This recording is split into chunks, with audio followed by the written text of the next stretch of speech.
हमारे ज़माने में साइकिल 3 चरणों में सीखी जाती थी। पहला चरण केची, दूसरा चरण डंडा व तीसरा चरण था गद्दी। तब साइकिल चलाना इतना आसान नहीं था, क्योंकि तब घर में साइकिल बस एक होती थी जिसे पापा ही चलाया करते थे। तब साइकिल की ऊंचाई 24 इंच हुआ करती थी, जो खड़े होने पर हमारे कंधे के बराबर आती थी। ऐसी साइकिल से गद्दी चलाना मुनासिब नहीं होता था। केची वो कला होती थी जहां हम साइकिल के फ्रेम में बने त्रिकोण के बीच घुसकर दोनों पैरों को दोनों पेंडल पर रखकर चलाते थे। और जब हम ऐसे चलाते थे तो अपना सीना तान कर टेढ़ा होकर हैंडल के पीछे से चेहरा बाहर निकाल लेते थे और टिन टिन करके घंटी इसलिए बजाते थे ताकि लोग बाग देख सके कि लड़का साइकिल दौड़ा रहा है। आज की पीढ़ी इस एडवेंचर से महरूम है। उन्हें नहीं पता कि 8-10 साल की उम्र में 24 इंच की साइकिल चलाना जहाज उड़ाने जैसा होता था। हमने ना जाने कितनी दफ़ा अपने घुटने और मुंह तोड़वाए थे। और गजब की बात तो यह है कि तब दर्द भी नहीं होता था। गिरने के बाद चारों तरफ देखकर चुपचाप खड़े हो जाते थे, अपना निक्कर पोंछते हुए। अब तकनीकी ने बहुत तरक्की कर ली है। 5 साल के होते ही बच्चे साइकिल चलाने लगते हैं, वो भी बिना गिरे। 2-2 फीट की साइकिल आ गई है और अमीरों के बच्चे तो अब सीधे गाड़ी चलाते हैं। छोटी छोटी बाइक उपलब्ध है बाजार में।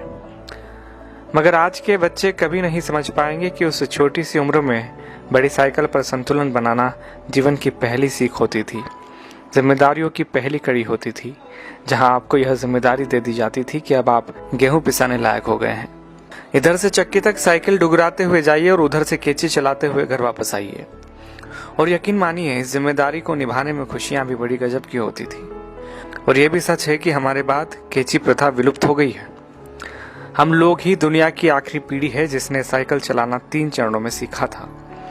हम वो आखिरी पीढ़ी है जिन्होंने कई बार मिट्टी के घरों में बैठकर परियों और राजाओं की कहानी सुनी, जमीन पर बैठकर खाना खाया, प्लेट में चाय पी है। हम वो आखिरी लोग हैं जिन्होंने बचपन में मोहल्ले में मैदानों में अपने दोस्तों के साथ परंपरागत खेल, गिल्ली डंडा, लुका छुपी, खो खो, कबड्डी, कंचे जैसे खेल खेले हैं। हम वो आखिरी पीढ़ी के लोग हैं जिन्होंने कम या बल्ब की पीली रोशनी में होमवर्क किया है और नोवेल पढ़े हैं। हम उसी पीढ़ी के लोग हैं जिन्होंने अपनों के लिए अपने जज्बात खतों में आदान प्रदान किए हैं। हम वो आखिरी पीढ़ी के लोग हैं जिन्होंने कूलर, एसी व हीटर के बिना ही बचपन गुजारा है। हम वो आखिरी पीढ़ी के लोग हैं जो अक्सर अपने छोटे बालों में सरसों का ज़्यादा तेल लगाकर स्कूल और शादियों में जाया करते थे। हम वो आखिरी पीढ़ी के लोग हैं जिन्होंने स्याही वाली दवात या पेन से कॉपी, किताबें, कपड़े और हाथ काले नीले किए हैं। हम वो आखिरी लोग हैं जिन्होंने टीचर से खूब मार खाई है।